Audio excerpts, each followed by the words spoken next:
political democracy cannot last unless there lies at the base of it social democracy. These words of Babasaheb Ambedkar form the foundation of INSAF India, International Solidarity for Academic Freedom in India. We are an international coalition of diasporic Indians supporting academic freedom in India.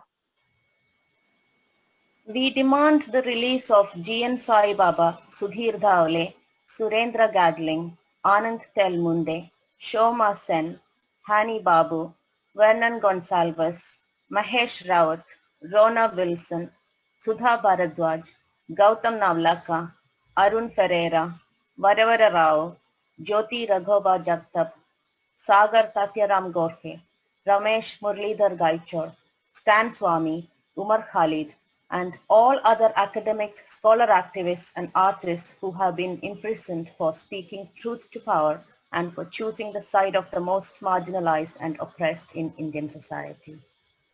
We demand that the Indian government refrain from any political intervention in the autonomous functioning of educational institutions.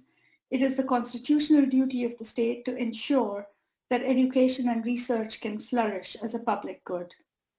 We call on the international community to publicly address cases of violation of academic freedom in any collaborations with Indian educational institutions and government agencies. Academic freedom is the right of all members of the academic community to ask questions, conduct inquiries on any subject without fear or restrictions of a political nature, and to express opinions in public. Academic freedom is the autonomy of all academic collectives, institutions, and their departments and subsections to fulfill the mandate for which they have been established and accredited, without interference from state or private forces.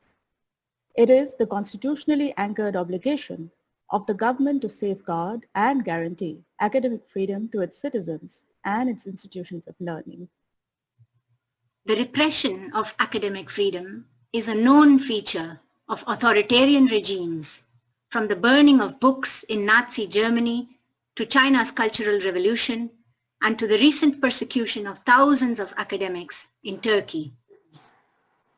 Since its independence from British colonial rule, India has been building its academic institutions and its own practices and cultures of academic life against all odds and on a stunning diversity of terrains. Many of us who speak have been beneficiaries of public education system in India, and many Indian scholars have established themselves with repute in educational institutions around the world. Yet, in the more recent past, under the aegis of the current ruling party, the Bharatiya Janata Party, which grew out of the Rashtriya Swayamsevak Sangh, a dominant caste, militant and masculinist version of religious nationalism, existing infrastructures of academic freedom are being systemically assaulted.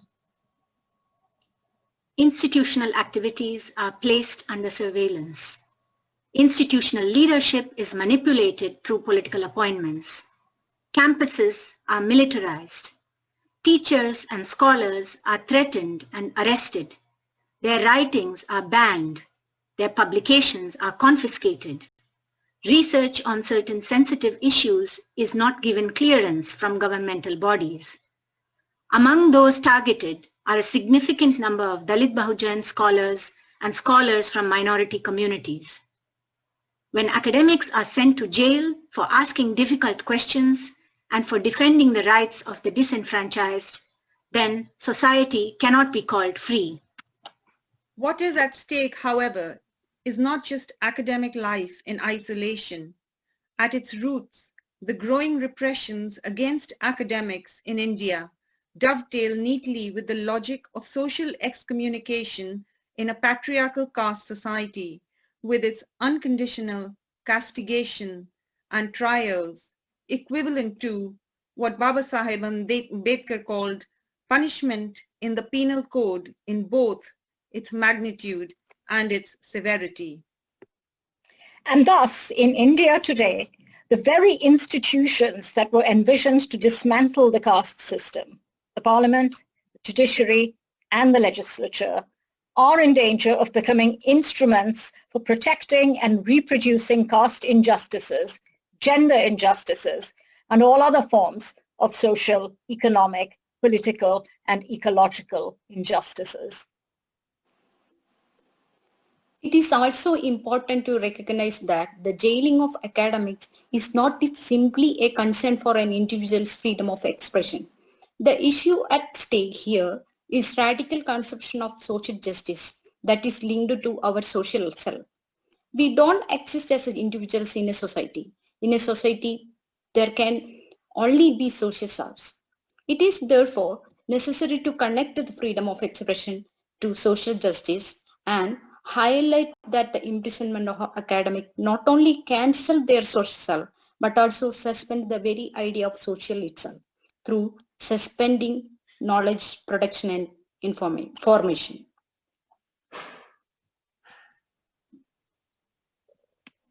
INSAF India joins the call of the Global Diaspora Alliance to end the violence and structural discrimination against minorities, including caste-based violence.